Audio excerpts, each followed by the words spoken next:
જય સ્વામિનારાયણ ચેપ્ટર આપણે મોસ્ટલી પૂરું કરેલું હતું. એક નીટ અને જી બેઝ લેક્ચર લઈએ. આરએલડીસી સર્કિટમાં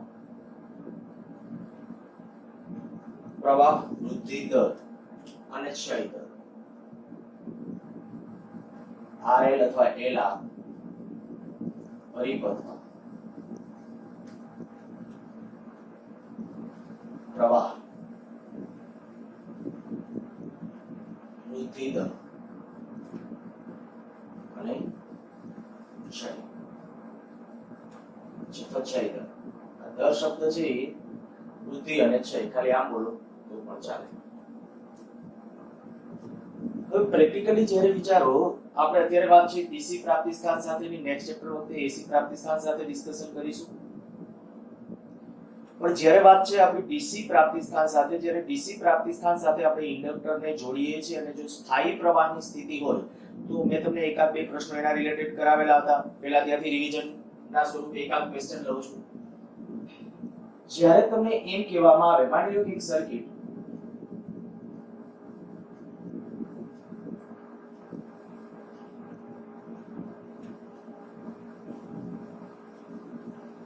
આ એક ઇન્ડક્ટર, આ એક અવરોધ,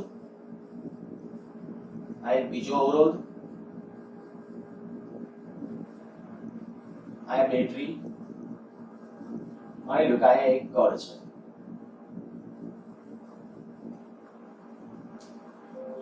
આ કહીએ 2 ઓહમ, 2 ઓહમ, 2 હેનરી અને 4 વોલ્ટ.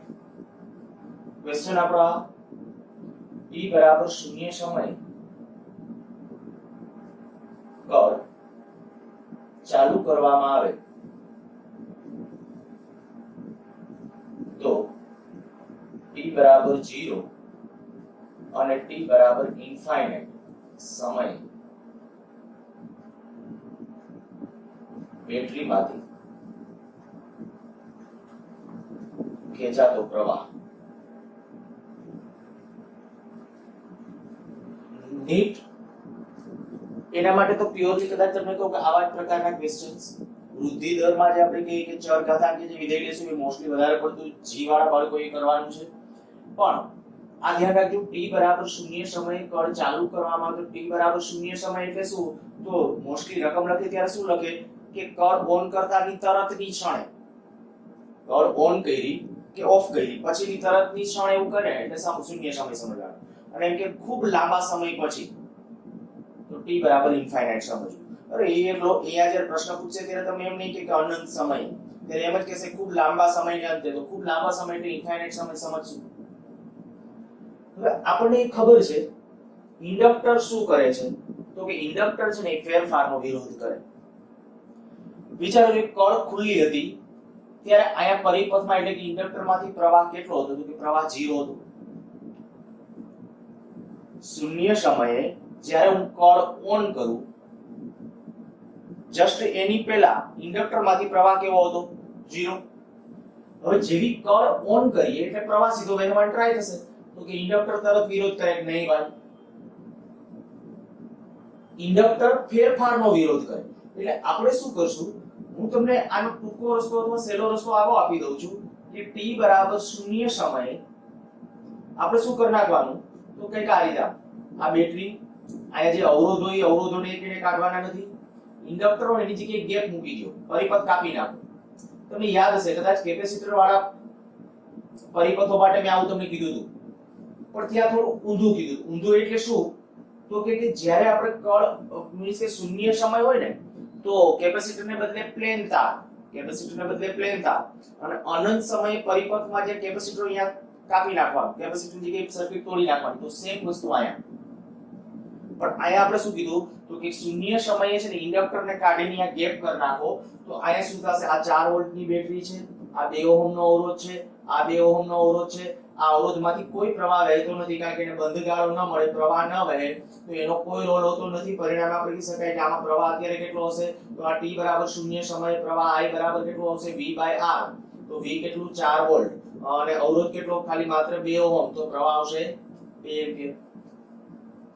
अच्छा t बराबर इनफाइनाइट समय जो તમને કહેવામાં આવે કે t બરાબર અનંત સમય શું કન્ડિશન હશે, તો અનંત સમય શું કરી નાખવાનું, તો કે આ જે ઇન્ડક્ટર છે ને, એ ઇન્ડક્ટર ને બદલે ત્યાં પ્લેન તાર, આ બેટરી, આ પ્લેન તાર, આ ધ્યાન રાખજો. t બરાબર ઇનફાઇનાઇટ સમય વાર છે, વાત છે. ત્યાં તમે આ એવું લાગે શબ્દમાં લખી નાખજો કે ભાઈ શૂન્ય સમય શું કરવું, જ્યાં ઇન્ડક્ટર હોય ત્યાં ઇન્ડક્ટરને કાપી નાખવાનું, મીન્સ કે અહીંયા ગેપ છોડી દેવાની, અને અનંત સમય ઇન્ડક્ટરને બદલે પ્લેન તાર, તો આ 2 ઓહમ, આ 2 ઓહમ, આ 4 વોલ્ટ. તો આ આપણે કહી શકીએ કે હવે જો પ્રવાહ I આપણે ગણવું હોય તો પ્રવાહ I બરાબર કેટલો આવશે, V/R + R, મીન્સ કે 2 + 2, સોરી આ બે સમાંતરમાં આવશે તો 1 થઈ જશે, સરવાળો નહીં, બે સમાંતરમાં છે બે અવરોધો એટલે 1 થઈ જશે. હું ત્યાં R ઇક્વિવેલેન્ટ લખું છું, R ઇક્વિવેલેન્ટ, અને V કેટલા 4 વોલ્ટ છેદમાં R ઇક્વિવેલેન્ટ કેટલું 1, તો 4 એમ્પિયર. અને આ જે સ્થિતિ છે ને, એ સ્થિતિ એની સ્થાયી સ્થિતિ કહેવાય. ધ્યાન રાખજો, t બરાબર અનંત સમયે એટલે કે સ્થાયી સ્થિતિ. જ્યારે તમને એમ કહે કે ઇન્ડક્ટર માંથી સ્થાયી પ્રવાહ વહે છે, એટલે આ સમજવાનું. અને આપણે અત્યાર સુધીની જે ડિસ્કશન કરી ને, એ આના સંદર્ભની જ હતી કે જ્યારે સ્થાયી સ્થિતિ હોય ત્યારે શું સ્થિતિ, મીન્સ કે આપણે કહી શકાય કે જાણે કે પ્રવાહ પસાર કર્યો પછીનો મોટો સમયગાળો હોય જાય, ખૂબ લાંબો સમયગાળો હોય જાય, ત્યાર પછી જે પરિસ્થિતિ હોય ને, એ પરિસ્થિતિની આપણે ડિસ્કશન કરેલી છે. સારું, તો ખાસ ધ્યાન રાખજો, નીટ, જી અને ગુજકેટ બધાએ આ કન્સેપ્ટ તો બધાએ ધ્યાનમાં રાખવાનો છે. વધુ કદાચ એમ કહી શકાય કે આ ટોપિક કોને કામ આવશે, તો કે નીટ અને જી વાળા બાળકોને, બરાબર. વધુ પણ છતાંય આપણે કીધું એ પ્રમાણે આ બહુ સિમ્પલ છે અને સરળ છે, આગળનો કન્સેપ્ટ સમજવા માટે પણ કામનો છે, એટલે ગુજકેટ વાળા બાળકોએ પણ આ કન્સિડર કરવાનું છે. હવે હું એનાથી આગળ જાઉં છું. હવે જે માત્ર ગુજકેટની તૈયારી કરતા હોય એ આયા લેક્ચર ડ્રોપ કરી શકો છો, બરાબર. જે માત્ર ગુજકેટની તૈયારી કરે, માત્ર ગુજકેટ બોલું છું, ગુજકેટ પ્લસ જી ની તૈયારી કરતા હો તો પણ લેક્ચર કન્ટિન્યુ કરજો. ઓકે, આ જે મેં ડિસ્કશન કર્યું કે ભાઈ શૂન્ય સમયે આ સ્થિતિ કીધી, શૂન્ય સમયે આપણે આ સ્થિતિ, અને અનંત સમયે આ સ્થિતિ કીધી. પણ હું તમને કોઈ વચગાળાની ક્ષણ પૂછું તો શૂન્ય સમય અને અનંત સમયની વચ્ચે પ્રવાહ કેવો હશે, કેટલો હશે, એ જો જાણવું હોય તો જે ડિસ્કશન છે એ આપણે કહી શકાય એનો વૃદ્ધિ દર અને ચાલો આ પૂછી રાખું છું.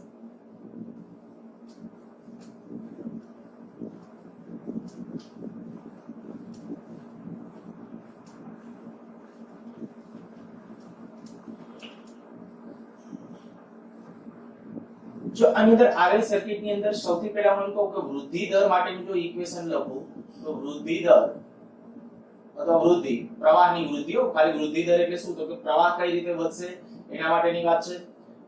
માની લઈએ કે આ એક ઇન્ડક્ટર સાથે અવરોધ જોડવાનો, એક ન જોડ્યો હોય તો ઇન્ડક્ટરને અવરોધ સમજવાનો. આ એક અવરોધ R એટલે RL સર્કિટ ગણાય. એને અહીં આપણે કહીએ કે ભાઈ એક બેટરી સાથે જોડેલ છે અને અહીં એક કળ રાખેલી છે. જ્યારે કળ શૂન્ય સમયે જ્યારે આપણે કહીએ કે ભાઈ કળ ચાલુ કરવામાં આવે, માની લો કે 20 વોલ્ટની બેટરી છે, શૂન્ય સમયે જ્યારે કળ ચાલુ કરવામાં આવે, શૂન્ય સમયે કળ આમ ક્લોઝ કરી કહેવાય, હું અહીં ગુજરાતીમાં આપણે લખું છું ચાલુ કરવામાં આવે,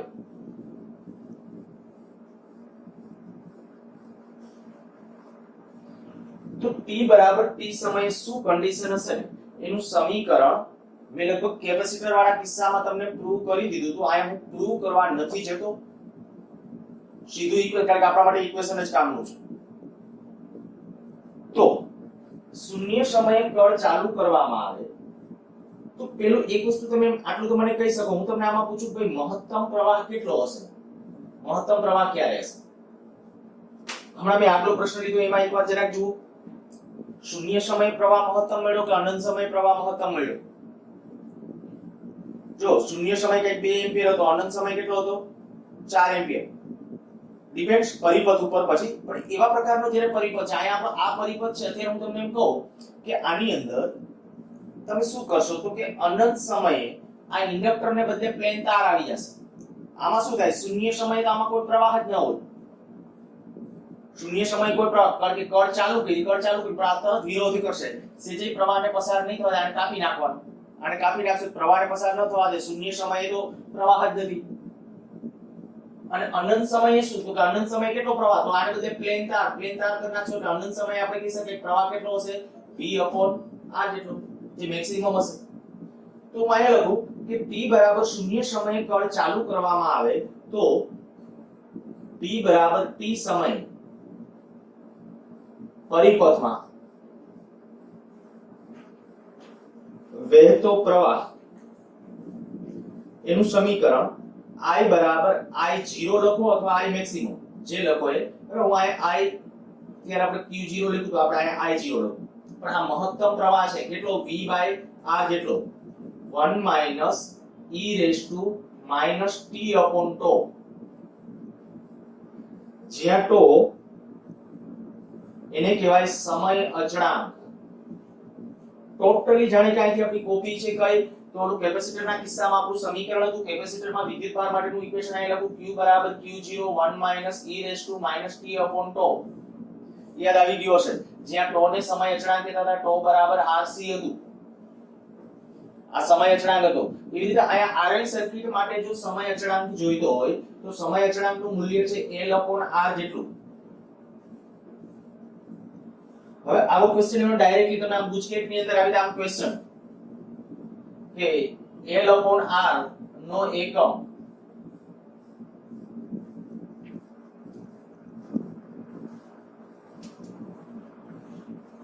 એક શબ્દમાં L/R નો એકમ, તો દેખીતી વાત છે કે L/R નો એકમ એક શબ્દમાં જોઈતો હોય તો આ સમય છે, સમય એટલે એનો એકમ શું આવશે, સેકન્ડ કહી શકાય. આ સેકન્ડ મેં આ એકમ લખ્યો, ધ્યાન રાખજો, એટલે L/R એનો એકમ સેકન્ડ છે, અર્થાત કે આ τ જે છે એનો એકમ છે સેકન્ડ છે. જનરલી આપેલ પરિપથો માટે આપણે એમ કહીએ કે ભાઈ L એટલે ઇન્ડક્ટન્સ, R એટલે અવરોધ. થોડું આમ ઇમેજિનેશન કરો, હું દાખલા તરીકે કોઈ પણ આ આપણે ઇન્ડક્ટર લીધું હશે તો ઇન્ડક્ટર તરીકે મોસ્ટલી આપણે કે ગૂંચળું અર્થાત કે સોલેનોઇડ, તો સોલેનોઇડ નું ઇન્ડક્ટન્સ કઈ બાબત ઉપર હોય, આ ફોકસ રાખીને એના માટે કહું, સોલેનોઇડ માટે આશરે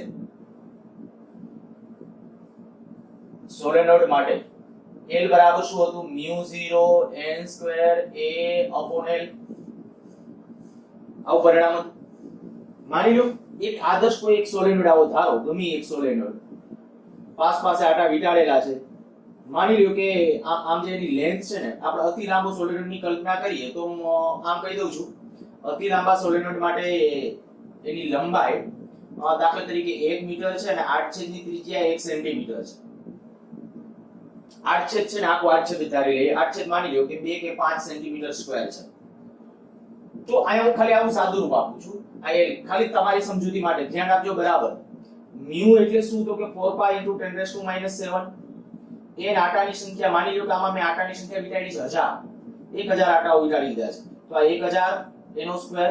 એ એટલે ક્ષેત્રફળ, તો ક્ષેત્રફળ મેં હમણાં કેટલું કીધું, માની લો કે 4-5 સેન્ટીમીટર સ્ક્વેર. અતિ લાંબો સોલેનોઇડ લેવો હોય તો 8 છે નાનું લેવાનું, લંબાઈ મોટી રાખવાની.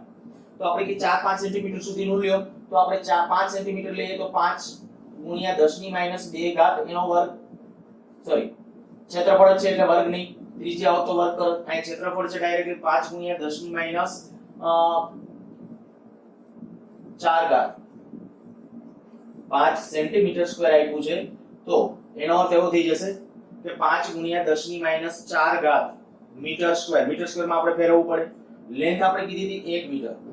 હવે આશરે આમ તમે સેજ આમ કેલ્ક્યુલેશનમાં જાઓ ને તો પણ જુઓ જોઈએ તો લગભગ અહીંયા થઈ જશે 10⁶ ઘાત, અહીંયા 10⁻4 ઘાત એટલે 10⁻2 ઘાત રહેશે, તો 500 આની સાથે ગુણાકાર કરો તો 5 × 4 = 20, તો 2000 એટલે 3 શૂન્ય આમાંથી આશરે કાઢી નાખો ને તો આશરે હું તમને એમ કહીશ કે આ જે આવશે ને ઈ મિલી હેનરી ના ક્રમમાં આવશે. ઇન્ડક્ટન્સ જે આવશે ને 10⁻3 ઘાત 4 ઘાતના ક્રમમાં આવશે, 10⁻3 ઘાત 4 ઘાતના ક્રમમાં. સાદું રૂપ એક્ઝેક્ટ આપવું હોય તો આપજો, મેં ખાલી ઘાતનું જ લીધું છે. આ 10⁻6 ઘાત, આ 10⁻4 ઘાત એટલે 10⁻+2 ઘાત, તો 10⁻+2 ઘાત એટલે આ 10⁻5 ઘાત રહેશે, 10⁻5 ઘાત. પણ આયા પાછું 2000 હતું, આ કેટલું 5 × 4 = 20, બરાબર. આમ 2000 કરતા વધારે થશે કારણ કે પાઈ છે હજી, પણ આપણે મેં આશરે કીધું કે 2000 જેટલું ગણી લે એટલે 3 શૂન્ય હજી બીજા કાઢી નાખો. જો આમાં 3 શૂન્ય કાઢી નાખો તો આપણે કહી શકાય કે લગભગ મિલી હેનરીના ક્રમનું ઇન્ડક્ટન્સ હોય. તો આ શું થયું? L થયું. હવે L નું મૂલ્ય જે મિલી હેનરીના ક્રમનું મળ્યું અને એના છેદમાં જ્યારે અવરોધ R, તો અવરોધ તો તમને ખબર છે તાર જે તમે મૂકેલો હોય તારનો અવરોધ હોય 1 ઓહમ હોય 5 ઓહમ હોય 25 ઓહમ હોય ગમે એ હોઈ શકે, ડિપેન્ડ્સ કે તાર કયો છે અથવા ત્યાં અવરોધ કયો જોડ્યો છે તે. તો L/R નો ગુણોત્તર ઘણો બધો નાનો મળે, મીન્સ કે સમય અચળાંક આયા ખૂબ નાનો હોય. સાવ સાદી ભાષામાં જ બોલું, સમય અચળાંક એ ખૂબ મહત્વતા એટલા માટે ધરાવે છે. આયા આપણો પ્રવાહ વૃદ્ધિનો દર અને પ્રવાહ ક્ષયનો દર દર્શાવશે, એટલે એના માટેનું મહત્વ જાજુ છે. એટલે ખાસ સમજો કે ખરેખર આપણે જે આ ટો કહીએ છીએ સમય અચળાંક, એ સમય અચળાંકની વેલ્યુ ખૂબ નાની હશે, કારણ કે L મોટા ભાગે આપણે કીધું કેવું હશે મિલી હેનરીના ક્રમનું. R ઓહમમાં હશે, 1 ઓહમ 5 ઓહમ 25 ઓહમ ગમે એ હશે, ડિપેન્ડ છે તમે અવરોધ કયો જોડ્યો છે. અહીંયા અવરોધ નો જોડ્યો તો આને અવરોધ હશે, તો એ અવરોધ 2 5 25 ઓહમ તો હોય જ. તો આનો ગુણોત્તર છે ને એ જે આવશે એ કઈક મિલી સેકન્ડમાં આવશે. મિલી સેકન્ડ એટલા માટે કહી દઉં છું કારણ કે આ મેં કીધું માઇક્રોમાં હતું, માઇક્રોમાં નહીં સોરી મિલીમાં, મિલી હેનરી હતું. તો આના ઉપરથી આપણે કહી શકીએ આ જે સમય આવશે ને સમય આવશે કયો આવશે? મિલી સેકન્ડ ની અંદર આવશે. અચ્છા, હવે એ વાત એ થઈ ગઈ. ચાલો હું તમને આ ખબર પડી કે આ પ્રવાહ વધવાનો દર. સાથે સાથે કામ કરીએ, ઘટવાના દરનું પણ સૂત્ર લખી નાખીએ, પછી આગળનું ડિસ્કશન કરીએ. હું આ ભૂસી નાખું છું, આ લખવાનું હોય તો લખી નાખજો.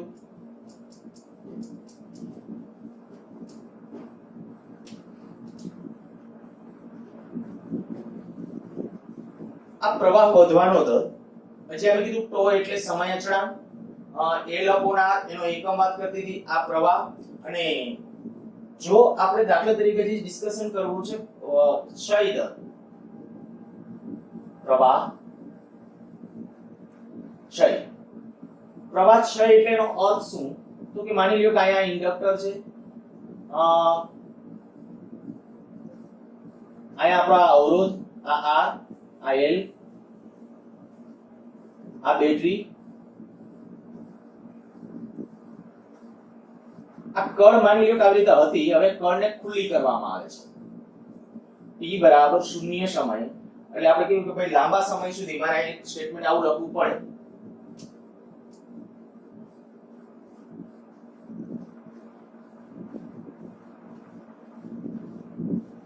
ખૂબ જ લાંબા સમય સુધી પ્રવાહ પસાર થયા બાદ કળ ખોલવામાં આવે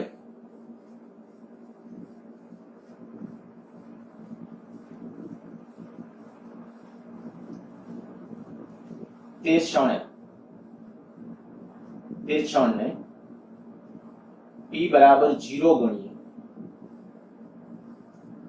તો t બરાબર t સમય પ્રવાહ I બરાબર I0 e raised to minus t upon tau. આ જાણે કે એક કાઢી નાખ્યું. ત્યાં તમને જો ખબર હોય કેપેસિટર વાળા કિસ્સાની અંદર તો મેં આવું જ કીધું હતું કે ભાઈ કેપેસિટર વાળા એક કિસ્સાની અંદર પણ તમારે એવું જ કરવાનું હતું. q બરાબર q0 e raised to minus t upon tau. હા, ત્યાં સમય અચળાંક તો કાંઈ જુદો હતો. આ સુધીનો બધું ક્લિયર હશે, બરાબર? ખાલી આમાં શું તમે આમાં શબ્દ સમજી લેજો. આમાં મેં એક આ શબ્દ પ્રયોગ ખાસ ખૂબ જ લાંબા સમય સુધી પ્રવાહ પસાર થાય, અમુક લાંબા સમય સુધી પ્રવાહ પસાર થવા દીધો, પછી કળ ખોલવામાં આવે તે ક્ષણને કઈ ક્ષણ ગણું છું? શૂન્ય ક્ષણ.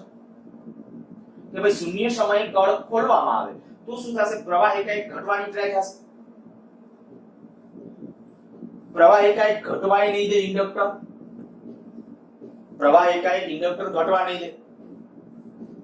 જો પ્રવાહ ઇન્ડક્ટર અહીંયા આપણે કે પ્રવાહ ઇન્ડક્ટર થ્રુ ઘટે નહીં, મીન્સ કે ઘટવા ન દેવો હોય તો એ પ્રેરિત EMF અંદર પોતે જનરેટ કરશે EMF, અને પરિણામે કે ઘટવાનો દર જે છે એ ધીમે ધીમે રહેશે, એકાએક ઘટશે ને એકાએક શૂન્ય નહીં થાય. એટલે આપણે એનું જે સમીકરણ છે આ. મને એક બીજો ક્વેશ્ચન આ સાથે યાદ આવ્યો એટલે તમને કહું. માની લ્યો આપણો આ ઇન્ડક્ટર આ બેટરી, આ અવરોધ, અહીંયા હું છે નામ આપું છું P, અહીંયા નામ આપું છું Q, આ અવરોધ R,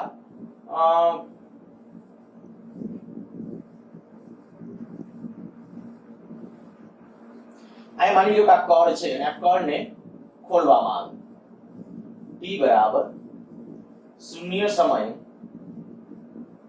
કળ ખોલવામાં આવે તો કયા બિંદુએ સ્થિતિમાન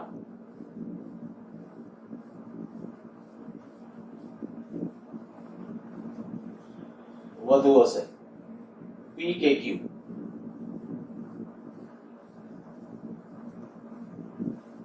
ક્વેશ્ચન ની અંદર કયા બિંદુએ સ્થિતિમાન થોડો પ્રોપર રીતે ક્વેશ્ચન લખી નાખજો. P કે Q કયા બિંદુએ વિસ્થિતિમાન વધુ હશે? આપણે કીધું ને આમાં કે ભાઈ પ્રેરિત EMF ઉત્પન્ન થશે. જેવી કળ ખોલશો એટલે આની અંદર પ્રેરિત EMF ઉત્પન્ન થશે. પણ એ જે પ્રેરિત EMF ઉત્પન્ન થશે એમાં કયો છેડો પોઝિટિવ હશે અને કયો છેડો નેગેટિવ હશે એ આપણે નક્કી કરવાનું છે. બરાબર? કયો પોઝિટિવ કયો નેગેટિવ. તો વિચારો જોઈએ કે જ્યારે આપણે કહીએ કે પ્રવાહ ચાલુ છે ત્યારે પ્રવાહની ડિરેક્શન તો આ છે.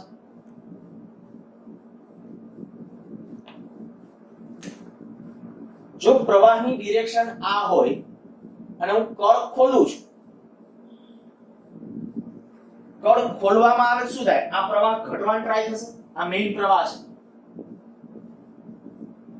તમને યાદ હશે મેં ઇન્ડક્ટર વાળું જ્યારે સ્ટાર્ટ કર્યું ને ત્યારે એક શબ્દ સમજાવેલો હતો કે જો પ્રવાહ આમ વધવાની ટ્રાય થાય ને તો બેક EMF ઊંધું હોય, પણ આ દિશામાં પ્રવાહ ઘટવાની ટ્રાય થાય ને તો બેક EMF ઈ દિશામાં હોય.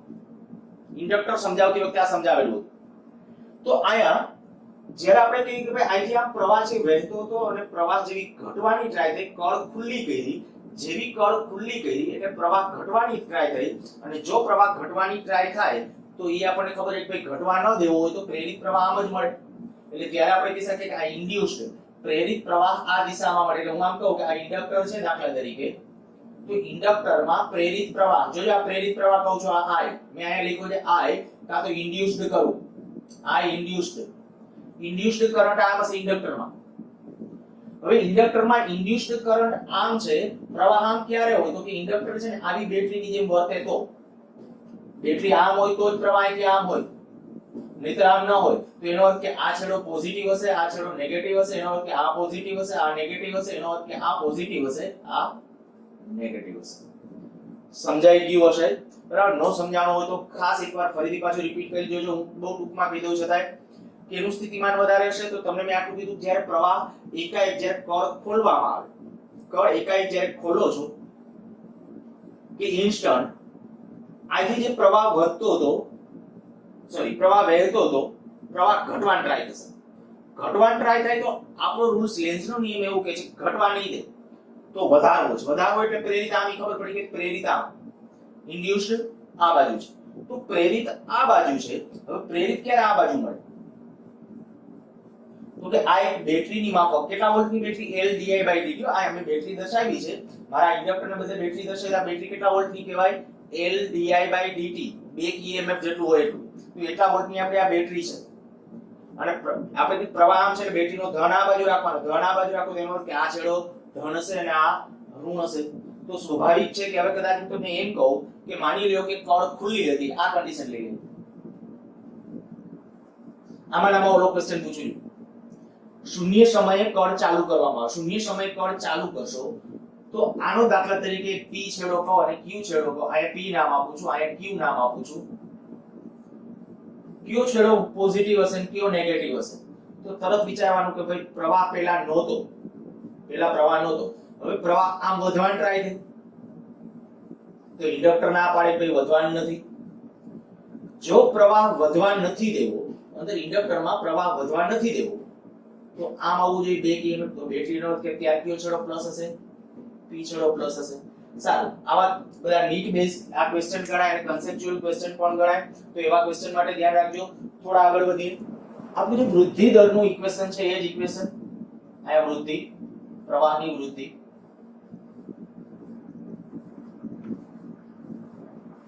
I બરાબર I0 e raised to 1 minus e raised to minus t upon tau. આ જે સમીકરણ છે એ પ્રમાણે જ્યાં tau એટલે હમણાં મેં કીધું tau એટલે શું, L upon R, અને tau ને શું કહેવાય, સમય અચળાંક, અને આનું મૂલ્ય કેટલું, તો કે v upon R જેટલું. અચ્છા, હું એક આવું કરું કે દાખલા તરીકે I છે, I નું વિકલન કરું તો di by dt સમયની સાપેક્ષ, આ અચળ પદ એમનો, આનું વિકલન 0 માઈનસ આગળ આવી જશે t upon tau e raised to minus t upon tau. Okay, મેં ભૂલ કરી.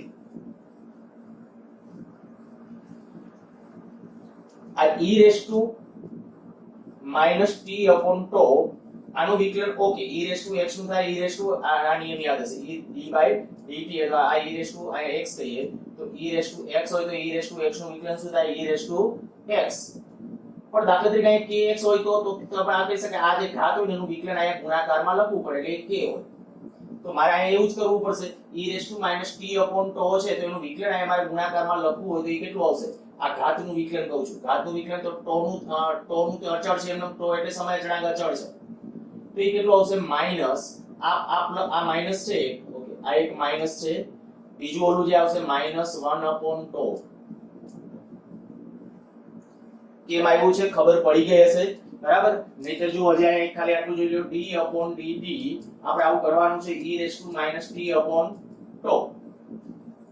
તો શું થશે અહીંયા, તો કે આનું આપણે જ્યારે લો e raised to minus t upon tau into d upon dt, તેનું વિકલન કરવાનું છે minus t upon tau નું, તો કે આમાં આપણે કહી શકાય e raised to minus t upon tau ગુણ્યા આ 1 upon tau minus 1 upon tau અચળ તરીકે બહાર લઈ લ્યો, 1 upon tau minus તરીકે બહાર, અને t નું t ની સાપેક્ષ કેટલું થઈ જશે 1, તો આ થઈ ગયું એનું વિકલન.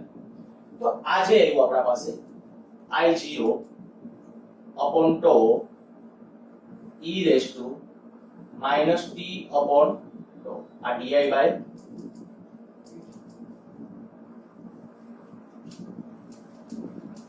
પ્રવાહ વધવાનો દર, આને બોલો આ ખરેખર આ પ્રવાહ વૃદ્ધિનું સમીકરણ હતું, આ પ્રવાહ વધવાનો દર કે એટલે વિકલન છે, તો આપણે કહી શકાય કે વૃદ્ધિ દર અથવા પ્રવાહ વધવાનો દર, અને માટે t બરાબર t સમયે ઇન્ડક્ટરના બે છેડા વચ્ચેનો pd, તો ઇન્ડક્ટરના બે છેડા વચ્ચેનો pd કેટલો હોય, L di by dt. ઋણ સંજ્ઞા સાથે લેવો હોય તો લઈ શકો, પણ મેં pd શબ્દ પોટેન્શિયલ ડિફરન્સ શબ્દ પ્રયોગ કર્યો છે એટલે ન લખો તો ચાલે. તો આ L di by dt ની બદલે આ કિંમત મૂકી દેશો, આ L અને અહીંયા સુધી જશે L, પછી આ I0 આ tau e raised to minus t upon tau. હવે tau એટલે શું, તો L upon R મેં હમણાં લખી દીધું હતું, અહીંયા જે આપણે કહીએ તો tau એટલે શું, L upon R, તો અહીંયા લખી નાખશું L upon R, તો અહીંયા આપણે કહી શકીએ L upon R, L cancel, R અંશમાં વહી જશે, તો આપણે કહી શકશું આવું L I0 L upon R e raised to minus t upon tau. આ L કેન્સલ કરો, R છે એ અંશમાં વહી જશે, તો I0 R e raised to minus t upon tau. તો આ શું હતું, ઇન્ડક્ટરના બે છેડા વચ્ચેનો pd, એને હું VL કહું છું, તો આ મહત્તમ pd થશે, જો કારણ કે આ મહત્તમ પ્રવાહ હતો, આ મહત્તમ અવરોધ, તો VL બરાબર V0 e raised to minus t upon tau. તો આ ઇન્ડક્ટરના બે છેડા વચ્ચેનો pd ક્યારે, કોઈ t સમય ત્યારે t સમયની વાત છે, t સમય આપણે ચર્ચા કરેલી હતી. હવે આ જ રીતે જો મારે અવરોધના બે છેડા વચ્ચેનો pd લેવો હોય તો વળી આપણે કહી શકાય કે RL પરિપથમાં, કારણ કે આખો સર્કિટ તો તમને ખ્યાલ જ છે, સર્કિટ કેવી રીતે છે, અહીંયા ઇન્ડક્ટર છે, અહીંયા અવરોધ છે, અહીંયા આપણી બેટરી હતી, અને કળ શૂન્ય સમયે ચાલુ કરવાની છે, આ શૂન્ય સમયે કળ ચાલુ કરવાની હતી. તો મેં તમને પહેલા ડિસ્કશન કીધું હતું કે કળ ચાલુ કરો ત્યારે ઇન્ડક્ટર કાપી નાખવાનું, અનંત સમયે પ્લેન તાર કરી નાખવાનું, વચ્ચે શું કોઈ ટી સમયે, તો ટી સમયે ઇન્ડક્ટરનો પીડી આટલો હશે. અચ્છા, અવરોધના બે છેડા વચ્ચે પીડી કેટલો હશે? તો આપણે કહી શકાય કે ટી બરાબર ટી સમયે અવરોધના બે છેડા વચ્ચે પીડી, એને હું VR કહું તો એ કેટલો હશે? અવરોધના બે છેડા વચ્ચે, તો કે એમાંથી વહેતો પ્રવાહ, ત્યારે જે પ્રવાહ વહેતો હોય તે ઇન્ટુ R. હવે I એટલે શું? તો કે I એટલે સમીકરણ જાણો છો, I0 1 minus e raised to t upon tau into R. જે પ્રવાહનું સમીકરણ હતું એ. હવે I0 into R એટલે પાછું V0, તો V0 1 minus e raised to t upon tau. તો આ થઈ ગયા અવરોધના બે છેડા વચ્ચેનો પીડી. જોજો, ઇન્ડક્ટરના બે છેડા વચ્ચેનો પીડી આ છે, અવરોધના બે છેડા વચ્ચેનો પીડી આ છે. ક્યારે પ્રવાહ જ્યારે વધતો હશે ત્યારે, શૂન્ય સમયે જ્યારે કળ ચાલુ કરો ત્યારે. અચ્છા, પ્રવાહ જે વધે છે તો એ ચર ઘાતાંકીય રીતે વધે છે. પ્રવાહ જે વધે છે એ ચર ઘાતાંકીય રીતે વધે છે. આ અહીંયા વિધેય ઉપર તમે કહી શકો. પછી હમણાં એનો આલેખ પણ ડ્રો કરીએ. પહેલા તમને આ ખબર પડી કે ખાસ જીવાળા બાળકો ધ્યાન રાખજો, ઇન્ડક્ટરના બે છેડા વચ્ચેનો પીડી કેટલો હોય? તો કે VL બરાબર L di/dt. એના ઉપરથી આપણે આ લખ્યું છે V0 e raised to minus t upon tau. અવરોધના બે છેડા વચ્ચેનો પીડી થશે એ કંઈક આપણો આટલો થશે, VR બરાબર V0 1 minus e raised to t upon tau. Okay, આ એના બે છેડા વચ્ચેના પીડી મળી ગયા. હવે તમે એમ કહો, કોઈ સમયે ઇન્ડક્ટરમાં સંગ્રહિત ઊર્જા કેટલી હશે? તો તમે એમ કહી દીધું, શૂન્ય સમયે છે એ કળ ઓન કરવામાં આવે છે, પછી કોઈ સમય આપી દીધો કે 1 મિલિસેકન્ડ બાદ, તો તમારે શું કરવાનું છે કે 1 મિલિસેકન્ડ બાદ ઇન્ડક્ટરમાં સંગ્રહિત ઊર્જા, તો એમ કહું ઇન્ડક્ટરમાં સંગ્રહિત ઊર્જા U બરાબર 1/2 Li². હવે આ 1/2 L એમ ન, પણ I એટલે શું? તો કે I એટલે આપણે લખ્યું I0² 1 minus e raised to minus t upon tau એનો સ્ક્વેર. કઈ નથી કર્યું, ખાલી જે પ્રવાહનું આપણું જે ઇક્વેશન હતું ને ઇક્વેશન ત્યાં લખીને એક પણ વર્ગ છે, તો વર્ગ સાથે આપણે એને કન્સિડર કરવું પડે. તો આ પ્રમાણે કેલ્ક્યુલેશન કરી નાખવાનું. પહેલા પ્રવાહ ગણી દેવાનો t સમયનો અને એનો વર્ગ કરી t સમયે જે પ્રવાહ હોય. આપણે પણ આ સૂત્રમાં ન પડો, આ તો સૂત્ર છે તમારે દર્શન. આ પાછી મહત્તમ ઊર્જા થઈ જાય. જો 1/2 Li એટલે આને તમારે લોકો નામ લખી શકો u મેક્સિમમ, જે મહત્તમ હતી તે એને u0 કહેવાય, તો u0 1 minus e raised to minus t upon tau, પણ એનો વર્ગ આવશે અહીં. તો આ જે તે સમયે ઇન્ડક્ટરમાં સંગ્રહિત ઊર્જા થશે. આવા પ્રશ્નો પણ મને યાદ છે, લગભગ જીની અંદર આવી રીતે આમ પૂછ્યા છે. L ને R ના મૂલ્યો આપી દે, L અને R ના એના મૂલ્યો આપી દે, અને પછી એમ કે ભાઈ આ કળ ચાલુ કરવામાં આવે તો 1 મિલિસેકન્ડ પછી ઇન્ડક્ટરના બે છેડા વચ્ચેનો પીડી અને અવરોધના બે છેડા વચ્ચેનો પીડી નો ગુણોત્તર કેટલો?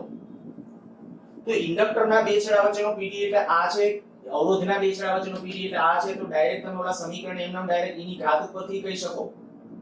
બરાબર, સારું, એ ધ્યાન રાખજો. હવે હું આવા ચર્ચામાં નથી જતો.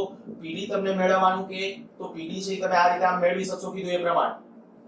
VL બરાબર L di/dt એ પરિસ્થિતિનો ઉપયોગ કરી અને એના પીડી મેળવી શકો, સંગ્રહિત ઊર્જા મેળવી શકો, અને આ સિવાયની જે ટર્મિનોલોજી કીધી હોય એ દરેકે દરેક ટર્મિનોલોજી છે એ તમે મેળવી શકશો. આગળ વધીએ. આપણે પ્રવાહ વધવાના દરનું જે ઇક્વેશન છે એના આધારે જુદા જુદા સમયે આપણે લેતા જઈએ. હું સમીકરણ એકવાર ફરીથી લખી નાખું છું. I બરાબર I0 1 minus e raised to t upon tau. જુદા જુદા સમય જો t બરાબર tau લેવામાં આવે તો I બરાબર I0 1 minus e raised to minus 1, તો I0 1 minus 1 upon e. આનું સાદું રૂપ આપજો. e ની વેલ્યુ 2.718, બરાબર, e બરાબર 2.718. તો કંઈક આની જે વેલ્યુ જશે કે 63% ની નજીક, બરાબર, 63% ની નજીક. કેલ્ક્યુલેશન એ તમે તમારી રીતે કરજો. I બરાબર I0, આપણે આટલું કહી દઉં તમને, e minus 1 upon e into I0. હા, મહત્તમ પ્રવાહનો કેટલો અંશ હશે? ડાયરેક્ટ આવા એક પ્રશ્ન પૂછ્યા છે. તો મહત્તમ પ્રવાહનો આપણે કહીએ કે કોઈ એક ટો જેટલા સમયને અંતે, તો ટો જેટલા સમયને અંતે મહત્તમ પ્રવાહનો અંશ અને આ મહત્તમ પ્રવાહ વડે ભાગી નાખો I/I0 બરાબર E - 1/E. આવું થયું. તો આ થઈ ગયું એનો અંશ થઈ ગયો. ડાયરેક્ટ ઓપ્શનમાં પછી આ રીતે આમ આપેલું હોય, E ના પદમાં જ આપ્યું હોય, પછી 2.718 ના પદમાં લખી તમારે સાદુરૂપ આપવું હોય તો પણ આપી શકશો. સારું, અહીંયા જે તમે ઉલ્લેખ કરો ત્યારે હવે આ પર્સન્ટેજ ના સંદર્ભમાં લખી નાખજો. E એટલે 2.718 એટલે 2.718 - 1 એટલે 1.718 ભાગ્યા 2.718 એવું કરશો એટલે જ્યારે આપણું વેલ્યુ આવશે 0.63 જેવી આશરે આવશે 0.632 632. એનો અર્થ કેવો થઈ ગયો? I બરાબર 63.2% ઓફ I0. કેપેસિટર વખતે કંઈક આપણે આવા કેલ્ક્યુલેશનો કરેલા હતા. આ જ રીતે જો આપણે કહીએ કે t બરાબર 2 ટો જેટલો સમય લેવામાં આવે, 2 ટો જેટલો સમય લેવામાં આવે તો શું આવશે? તો કે ત્યારે એની બે ઘાત આવશે અને ત્યારે પરિણામ આવું I બરાબર I0 1 - e raised to -2 આવું થશે. શું કહ્યું અહીંયા? t ને બદલે 2 ટો, તો ટો કેન્સલ થશે, -2 ઘાત, તો પરિણામ આવું થઈ જશે I0 1 - 1/e ની 2 ઘાત. અને આનું જ્યારે સાદુરૂપ આપશો ત્યારે લગભગ કંઈક 85% જેવું એપ્રોક્સ એટલે 0.8586 જેવું 86 I0. તો હું લખી નાખીશ I બરાબર પ્રવાહ લગભગ કેટલો હશે? આશરે 86% ઓફ I0. 3 ટો જેટલો સમય લેશો, t બરાબર 3 ટો જેટલો સમય લેવામાં આવે તો લગભગ પ્રવાહ છે 95% જેટલો હશે, આશરે 95% ઓફ I0. આ બધા છતાં એક વખત કેલ્ક્યુલેશન કરી લેજો. હવે આ જે વાત છે હું તમને આના આધારે તમને એક આટલું કહેવા માંગુ છું કે જુઓ, આ જે ટો મોટા ભાગના આપણા વ્યવહારુ કોઈ પણ પરિપથ લેશો ને, કોઈ પણ વ્યવહારુ પરિપથ, તો આ જે ટો જે કહું છું સમય અચળાંક ટો, એનું મૂલ્ય એક તો મિલિસેકન્ડમાં છે. ટોનું મૂલ્ય કેવું છે? મિલિસેકન્ડમાં. તો આનો અર્થ એવો થાય કે તમે જ્યારે કળ ચાલુ કરો, કળ જે RL પરિપથ છે, RL DC પરિપથ છે આપણો, બરાબર, આપણો પરિપથ એઝ ઇટ ઇઝ એમાં કોઈ ચેન્જ નહીં. આ RL DC પરિપથ, આ બેટરી જેવી કળ ચાલુ કરો એટલે પ્રવાહ ચાલુ થશે. તો 1 મિલિસેકન્ડ જેવી કળ ચાલુ કરી પછી 1 થી 2 1 મિલિસેકન્ડ ની અંતે પ્રવાહ કેટલો થઈ ગયો હશે? તો કે મહત્તમ જે થવાનો છે એનો 63% જેવો થઈ ગયો હશે. 2 મિલિસેકન્ડ ની અંતે તો લગભગ 86%, 3 મિલિસેકન્ડ ની અંતે આશરે, પણ કેટલો સમય અચળાંક 1 મિલિસેકન્ડ હોય તો, સમય અચળાંક 1 મિલિસેકન્ડ હોય તો 3 મિલિસેકન્ડ ની અંતે થઈ જશે 95%. લગભગ 10 મિલિસેકન્ડ ની અંતે કંઈક 99.90% જેવો થઈ જાય. આ બધું મેં કેપેસિટર વખતે ડિસ્કશન કરેલું હતું. જો હું અહીંયા ખાલી આવું કરી નાખું કે આના ઉપરથી I વિરુદ્ધ t નો આલેખ, પ્રવાહ વધવાનો દર, એના માટેનો જો આપણે આલેખ ડ્રો કરીએ તો એ આલેખ કંઈક આપણને આ રીતે આમ મળે, ચર ઘાતાંકીય વધતો આલેખ મળશે. આ I વિરુદ્ધ t નો આલેખ. અને હા, અહીંયા જો તમારે કદાચ એકાદ બે સમય એવી રીતે દર્શાવવા હોય તો દર્શાવી શકો છો કે અહીંયા ટો જેટલો સમય હશે તો ત્યારે આશરે કેટલું, તો કે જે એનું મેક્સિમમ જે ચાર્જિંગ થશે, આ I0 કહો અહીંયા, તો અહીંયા કેટલું હશે? I0 ના લગભગ 63%, 63.63 I0. આ રીતે તમે દર્શાવી શકો છો. અને એ જ રીતે જ્યારે ઘટવાનો દર છે તો પ્રવાહ ઘટવાના દર માટે એટલે શું? કળ ખુલ્લી કરવામાં આવે. હવે આ બદલી નાખું છું, બહુ આમાં સમય બગાડતો. પ્રવાહ ઘટવાનો દર, પ્રવાહનો ઘટવાનો દર, જો એનો આલેખ ડ્રો કરવામાં, કેપેસિટર વખતે આ જ રીતે ડ્રો કરેલો હતો. આ પ્રવાહ ઘટવાનો દર લગભગ 1 ટો જેટલા સમયને અંતે 36% જેટલો ઘટે. આવું આપણે ત્યારે ઈ આપણું આ સમીકરણમાં કિંમત મૂકજો. આપણું કયું સમીકરણ? I બરાબર I0 e raised to t upon tau. આમાં કિંમત મૂકશો એટલે 1 ટો જેટલો સમય જ્યારે થશે ને, 1 ટો, તો ત્યારે એનો મહત્તમ પ્રવાહ જ્યાંથી ચાલુ થયો હશે, મહત્તમ પ્રવાહ જેટલો હોય એનો લગભગ કેટલો ઘટ્યો હશે? તો કે 36% જેવો લગભગ આશરે ઘટ્યો હશે. બરાબર, 36% જેટલો પ્રવાહ ઘટાડો થયો. પછી આમ જેમ સમય વધારે થશે આ સૂત્રમાં કિંમત મૂકીને બાકીના કેલ્ક્યુલેશનો છે એ તમે કરી શકો છો. સારું, તો અહીંયા આપણા માટે ખરેખર RL DC સર્કિટ માટે પ્રવાહ કેવી રીતે વધે છે, પ્રવાહ કેવી રીતે ઘટે છે એનું ડિસ્કશન એકાદ દાખલો લઈ લઈએ. ચાલો પછી પૂરું કરીએ. જો પરિપથની અંદર એક 12 વોલ્ટની બેટરી, આ એક કળ છે, કળને નામ આપી દઈએ છીએ S. આ એક અવરોધ છે, એક 2 હેનરી નું ઇન્ડક્ટર છે, એક 3 ઓહમ નો અવરોધ છે. પ્રશ્ન આપણો આમાં લાંબા સમય સુધી આપણે કહીએ કે ભાઈ પ્રવાહ ચાલુ હતો, ખૂબ લાંબા સમય સુધી પ્રવાહ ચાલુ હતો અને હવે કળ ખુલ્લી કરવામાં આવે. કળ લાંબા સમય સુધી ક્લોઝ રાખ્યા બાદ કળ ખુલ્લી કરવામાં આવે તે ક્ષણે ઇન્ડક્ટરના બે છેડા વચ્ચેનો પીડી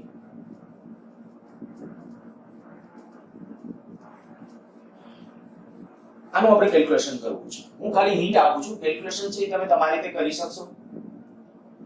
શું કરશું?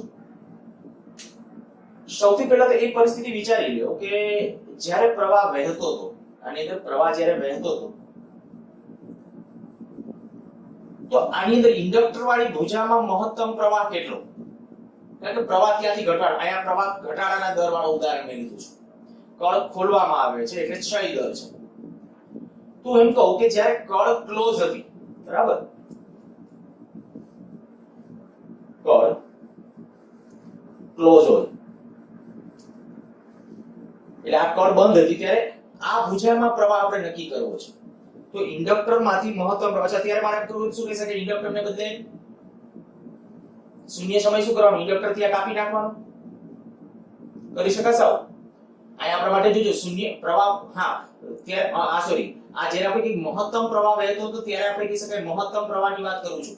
તો મહત્તમ પ્રવાહ એટલે કઈ કન્ડિશન થઈ તો કે જ્યારે આ પ્રવાહ સ્થાયી ડીસી સ્થાયી પ્રવાહ હતો ત્યારે આપણે કહી શકાય ઇન્ડક્ટરનો કોઈ રોલ હોતો નથી. એટલે આમાં હું એમ કહીશ ને તો 0 સમય, જોજો t બરાબર 0 સમયે શું કન્ડિશન હતી તો કે આમાં t બરાબર 0 સમયે આ ડીકે ક્ષય છે, ઘટવાનો દર, વળી પાછું મગજમાં ઊંધું ન બેસી જાય, જોજો આવી કઈ કન્ડિશન હશે.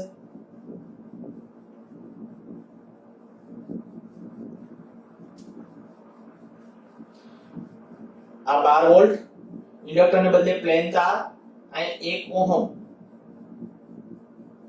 તો આ ભુજામાંથી પ્રવાહ કેટલો? તો આ 12 વોલ્ટ તો અહીં ગણાય ને અહીં ગણાય, આપણે આમાં આની સાથે તે રસ નથી. તો આપણે કહી શકાય ઇન્ડક્ટર વાળી ભુજામાંથી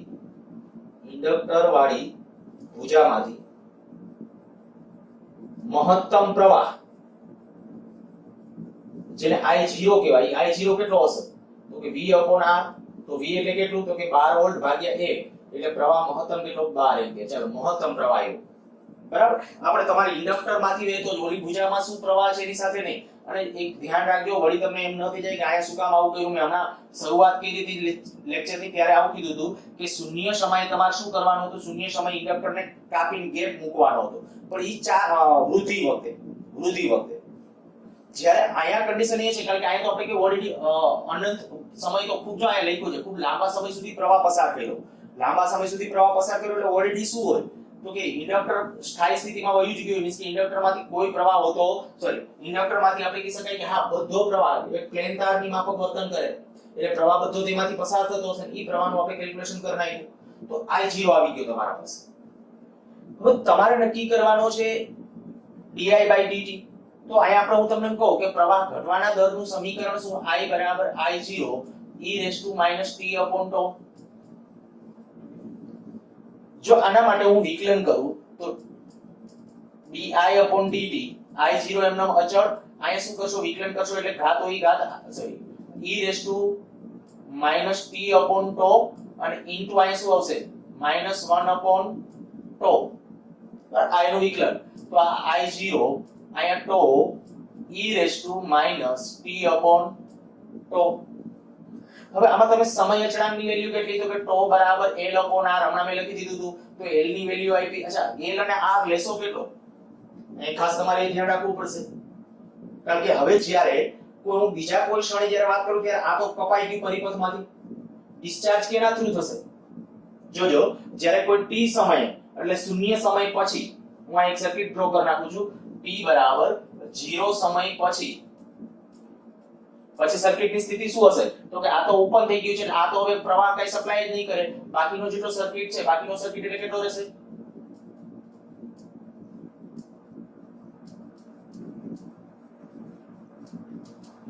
આ ઇન્ડક્ટર પણ આમાં ત્યારે આના બે છેડા વચ્ચે પીડી હતો, આયા અવરોધ R ઈ 1 ઓહમ અને ઓલો 3 ઓહમ. તો ધ્યાન રાખજો L/R એમાં L તરીકે 2 લેશો, R તરીકે કેટલું લેશો? 2 3 ને 1 4. તો આવશે ઈ કેટલો આવશે? 0.5 સેકન્ડ. તો આયા તમારે લખવાનું થશે 0.5 સેકન્ડ. હવે આની દાખલા તરીકે તમે 0 ઘાત લખો છો, માની લો કે શૂન્ય સમય, તો શૂન્ય સમયે તો દેખીતી વાત હતી કોઈ પ્રવાહ કેવો હતો? મહત્તમ. બીજું જે તે કોઈ સમય તમને આપે, જે સમય તમને કીધો ઈ સમય પ્રવાહ કે ઈ સમયની વેલ્યુ આયા મૂકશો એટલે સારું. અત્યારે ખાલી ઇક્વેશન પૂરતું રાખી દેજો આમ. તો આ di by dt એટલે આપણા પાસે શું થયું? I0 ની વેલ્યુ કેટલી હતી? I0 આપણા પાસે આવ્યું હતું 12 અને ઓલો આવ્યો હતો 0.5 e raised to minus t upon τ. આની વેલ્યુ અને આને છેદમાં લેવું હોય તો લઈ જઈ શકો છો. આ જે આપણને di by dt મળ્યું. હવે L di by dt એટલે ઇન્ડક્ટરના બે છેડા વચ્ચેનો PD થયો. L di by dt એટલે ઇન્ડક્ટરના બે છેડા વચ્ચેનો PD. હવે તમને એમ કે ભાઈ 1 મિલિસેકન્ડ પછી કેટલો હશે? તો 1 મિલિસેકન્ડ એટલે તરત જ ખબર પડી જાય છે આ t બરાબર કેટલું લખશો? 1 મિલિસેકન્ડ. τ તરીકે કેટલું? 0.5 સેકન્ડ. આ બધા કિંમતો મૂકી સાદુરૂપ આપવાનું છે. પછી 1 સેકન્ડ ને અંતે કીધું તો 1 સેકન્ડ ક્યાં લખવાનું? આ τ એટલે 0.5 સેકન્ડ લખી અને સાદુરૂપ આપવાનું. જે આન્સર આવશે એ પ્રવાહના ફેરફારનો દર આવશે અને પ્રવાહના ફેરફારનો દર આવે એટલે માટે કહી શકાય ઇન્ડક્ટરના બે છેડા વચ્ચેનો PD, બે છેડા વચ્ચેનો PD એટલે L di by dt. બસ આગળ દાખલો હવે તમને એટલું કે આ સમય તમને આપી દઉં. કેલ્ક્યુલેટ ઇન્ડક્ટર કરવામાં આવે તો t બરાબર 1 સેકન્ડે ઇન્ડક્ટરના બે છેડા વચ્ચેનો PD કેટલો? આ કેટલું લઈ લેશો? 1 સેકન્ડ. બરાબર, આ 1 સેકન્ડ લઈ લેજો અને τ નું મૂલ્ય તો છે તમારા પાસે, τ આપણે નક્કી કર્યું 0.5 સેકન્ડ. ખાલી સાદુરૂપ એક તમારા માટે છોડું છું એટલે આ PD છે ઇન્ડક્ટરના બે છેડા વચ્ચેનો PD છે એ તમને મળી જશે. સારું, આવા પ્રકારના દાખલા ખાસ તો G માટે જ આ પ્રકારે ધ્યાનમાં રાખવું. સારું, વધારે આની ડિસ્કશન નથી કરતા પણ મેં શરૂઆત થોડું જે કીધું હતું કે શૂન્ય સમયે શું કરવાનું, અનંત સમયે શું કરવાનું, એ બધા બાળકોએ ખાસ ધ્યાનમાં રાખવું. મોટા ભાગના પ્રશ્નો આના રિલેટેડ હોય છે કે આના ઉપરથી જ હોય છે.